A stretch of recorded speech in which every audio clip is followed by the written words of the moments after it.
In this video, I'm going to share 5 ways to help your students find and identify scholarships to pay for college. I'm also going to share how you can help them successfully complete those applications to win big money. So high school counselors, stick around. I have an amazing resource that's not only going to help you maximize your completion rate for scholarships, it's also going to help you be able to track the data for those students who are completing it. Number 1, encourage your students to start the process early. Students should begin applying for scholarships at the beginning of junior year or at the very latest right before senior year. If you're a 9th or 10th grade counselor, begin talking to your students early about their GPA and help them find ways to pay for college without putting a financial burden on themselves or their families. Number 2, help students find an activity they're interested in. Students should join clubs, sports, fine art, choir, music, band, orchestra, theater, or even service-based clubs because many times they offer scholarships that are available for them. So it's a great idea for your school to host an information fair so students can get an understanding of what clubs and sports and activities are offered on your campus. And encourage them to stick with it the entire way through, even if things get hard. Number 3, use a database to help your students search for scholarships. This video is brought to you courtesy of Going Merry. Going Merry is a free scholarship and financial aid website. Students can find and apply for scholarships easily directly from the site. Going Merry is a great tool for school counselors because it can help you track the application completion rate and help your students throughout the entire process. It's easy to navigate, it's safe, and it's effective. Students can apply directly to multiple scholarships through Going Merry, and they made the essay writing process simple and effective and easy for your students to manage and navigate. And best of all, it's free for students and counselors, so go to goingmerry.com and sign up for your free account.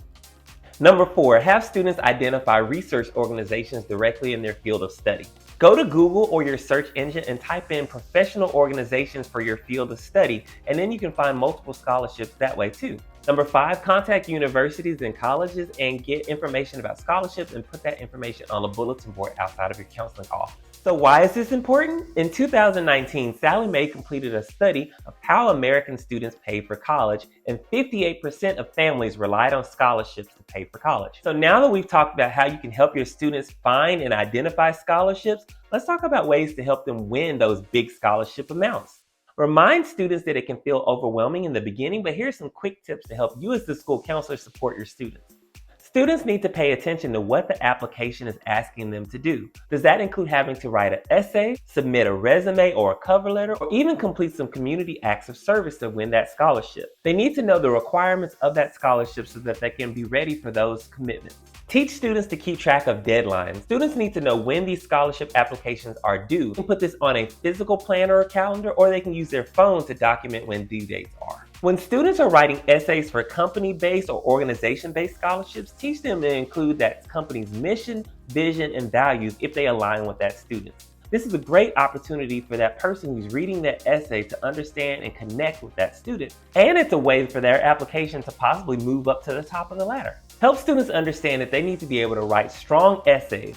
It's a great idea for them to keep a draft essay so they can use it for other scholarship applications in the future. The great thing about goingmerry.com is that they compare essay questions across scholarship applications to make it easy for students to group that and so that they don't have to write multiple essays.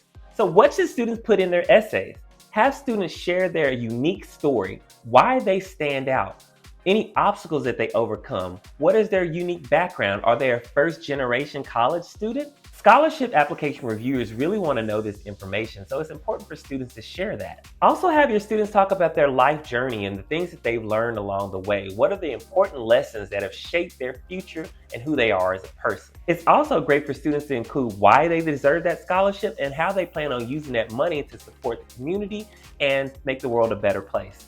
And make sure that your students check the grammar, punctuation, and include transition words so their essays flow. You as the counselor can host essay writing workshops to help those students be prepared. And if you can, reach out to former students who have won scholarships and invite them to come to your school and talk to your students in like a mini forum.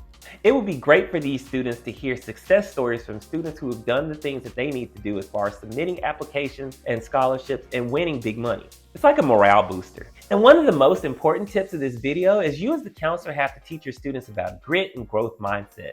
Encourage your students to keep applying for scholarships even if they get rejected for some. Give it their best in each application and let them know that yes, it may take time to complete these applications, but it's going to save them so much money and help them be set for their future. As an incentive, I always tell my students that if they get multiple scholarships and able to pay for their school, if there's any money left over, they use it for whatever they would like to pay for things like room and board or even transportation to get to and from campus if they choose not to live on campus. Comment below, what was your favorite tip of this video? How are you going to get your students excited about applying for scholarships?